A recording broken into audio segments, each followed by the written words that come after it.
Bonjour, bienvenue dans Instant Stress. Aujourd'hui, nous intéressons au vitiligo, une maladie de la peau. Alors le vitiligo, moi je vous en parle parce que je la connais très bien. Vous voyez cette main, eh bien dans cette main, en fait, vous avez du vitiligo. Vous le voyez peut-être en photo en mieux. Il s'agit de taches de la peau. C'est non contagieux, c'est bénin, mais ce n'est pas anodin. Alors c'est quoi? C'est une maladie auto-immune. Je vous ai déjà parlé dans un précédent Instant Stress des fameuses maladies auto-immunes. Eh bien le vitiligo, c'est une maladie auto-immune. Parmi les plus de 80 maladies auto-immunes, c'est notre système immunitaire qui attaque des cellules dans la peau qu'on appelle les mélanocytes. Les mélanocytes fabriquent ce qu'on appelle un pigment, la mélanine, et c'est elle qui réagit au soleil et qui nous fait bronzer. Et bien, quand on a moins de cette mélanine ou plus de cette mélanine, avec moins de ces mélanocytes, eh bien, on bronze moins. Et donc, on a des taches de bronzer et puis des taches blanches qui restent. On le voit surtout l'été. Alors, c'est bénin parce que ça ne fait pas mal. C'est pas anodin puisque souvent ça arrive. Alors, de plus en plus de gens se montrent puisqu'on en a de moins en moins peur de le montrer. Il ne faut pas avoir peur de le montrer. On peut avoir des critiques, peut avoir des gens qui nous regardent, mais les gens sont de plus en plus sensibilisés et savent ce que c'est. Donc, il n'y a pas besoin d'avoir peur de se montrer. Alors, évidemment, maintenant à l'école, ça va, mais moi, quand j'étais enfant, j'ai déjà eu des incites qui m'avaient déjà dit tu devrais te laver un peu plus les mains, tu as des taches aux mains. Eh bien non, le vitiligo. Moi, j'ai envie de dire à ces incites qui diraient ça, qui connectent ces deux neurones un peu plus fréquemment pour réfléchir avant de dire ça. Et puis deux, il faut savoir que ce sont des propos discriminatoires. Et il faut savoir que s'ils l'avaient dit actuellement, la loi pourrait les punir. C'est puni par la loi.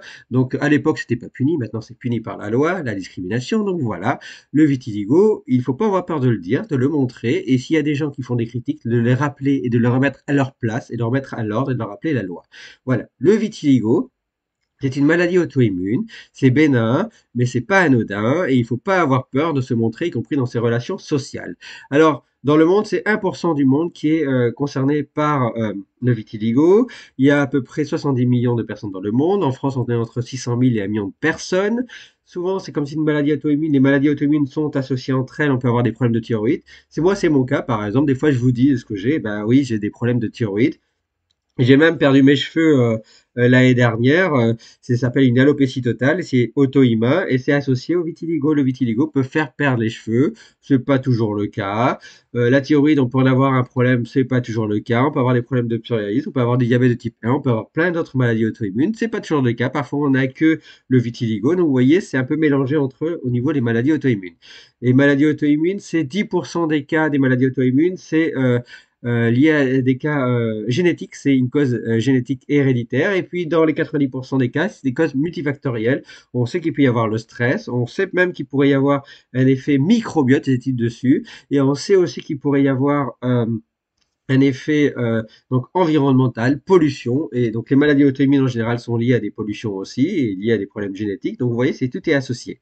Alors il y a de plus en plus de stars qui se montrent, y compris des mannequins, puisqu'avant, dans le mannequinat, il fallait pas se montrer avec des taches, maintenant, il faut pas avoir peur et c'est mis en avant, c'est la diversité pour éviter les discriminations, et moi je soutiens toutes ces personnes qui parlent et qui montrent leur vitiligo.